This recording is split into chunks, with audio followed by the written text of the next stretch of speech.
On the day of his father's new wedding, the boy, Hugo, took Diana, the woman who was about to become his stepmother, to a nearby warehouse. As soon as they walked in, he kissed her directly. Diana didn't resist at all. In fact, she relished the feeling. Half an hour later, after they'd been intimate, they finally made their way to the wedding venue. Watching his father about to marry Diana and take her home, Hugo's eyes were filled with jealousy, because he was Diana's real boyfriend.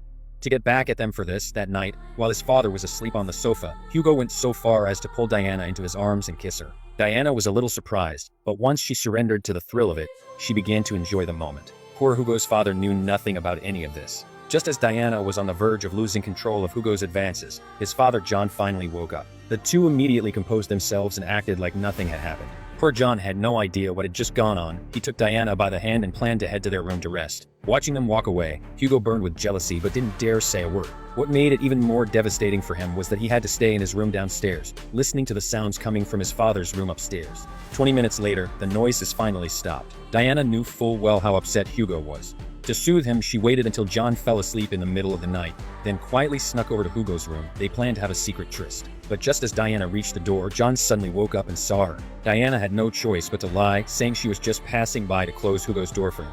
John believed her. This sight plunged Hugo, who was inside the room, into even deeper agony. He began to blame Diana for everything that had gone wrong, and even hatched a plan to target Diana's daughter, Mary. That night, when Mary came to visit Diana, Hugo deliberately appeared in front of her shirtless. When he noticed the strange look in Diana's eyes, he went even further.